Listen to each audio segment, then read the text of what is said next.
ठाणे जिल्ह्यात 47 बेकायदा शाळा असून ठोस कारवाई अभावी आणि शाळांच्या मनमानी कारभारामुळे विद्यार्थ्यांचे शैक्षणिक भवितव्य धोक्यात आले.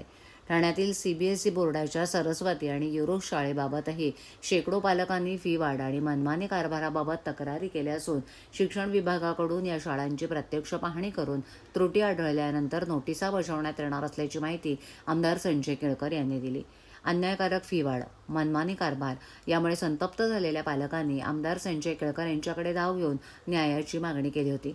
या पार्श्वभूमीवर केळकर यांनी ठाण्यातील शासकीय विश्रामगृहात संयुक्त बैठक आयोजित केली. यावेळेला ठाणे महापालिका आणि ठाणे जिल्हा परिषदेच्या शिक्षण विभागाचे अधिकारी, युरो आणि सरस्वती शाळा व्यवस्थापनाचे प्रतिनिधी आणि पालकांचे प्रतिनिधी उपस्थित होते. यावेळेला पालकांनी अवाजवी आणि अन्यायकारक फी वाढ, शालेय साहित्य खरेदीत असलेली एकाधिकारशाही, मनमानी कारभार आणि सोयीसुविधा याबाबत तक्रारींचा पाढा वाचला. केळकर यांनी पालकांची बाजू मांडत ठोस भूमिका घेऊन तातडीनं कारवाई करण्याची सूचना शिक्षण विभागाला केली आहे. त्यानुसार या शाळांची शिक्षण विभागाकडून प्रत्यक्ष पाहणी करण्यात येणार आहे. याबाबत राबोडीतील सरस्वती शाळा व्यवस्थापनाच्या प्रतिनिधींनी फी वाढ रचनेचा पुनर्विचार करत असल्याचं सांगितलं. दरम्यान पालकांनी कोणतीही अन्यायकारक फी न भरण्याची भूमिका घेतली आहे.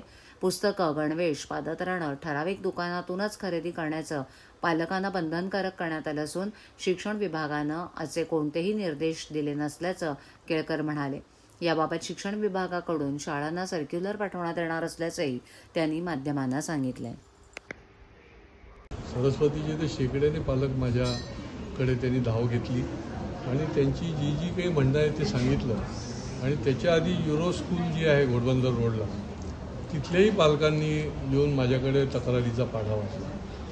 त्याच्यामुळे त्याच्यानंतर मग आज शिक्षण खात्याचे जे अधिकारी आहेत, महापालिका आणि जिल्हा परिषदेचे, यांच्याबरोबर आत्ता ही मीटिंग आमची संपन्न झाली.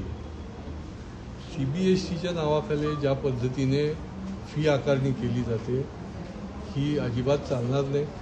पालक हे अतिशय ज्याला म्हणता येईल की त्रस्त झालेले आहेत की वाटेल त्या प्रकारे जर फी कोणी वाढवत असेल तर ते पालकांना परवडणार नाही. आणि त्याच्यामुळे शासनाने काही डायरेक्शन्स दिलेले आहेत.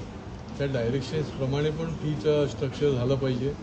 आणि प्रत्यक्ष गेली वर्षानुवर्ष जे फी वाढ ते करताय ज्या पर्सेंटेजने, त्याच्यापेक्षा मोठ्या प्रमाणात जर केली तर ते खपवून घेतलं जाऊ शकत नाही.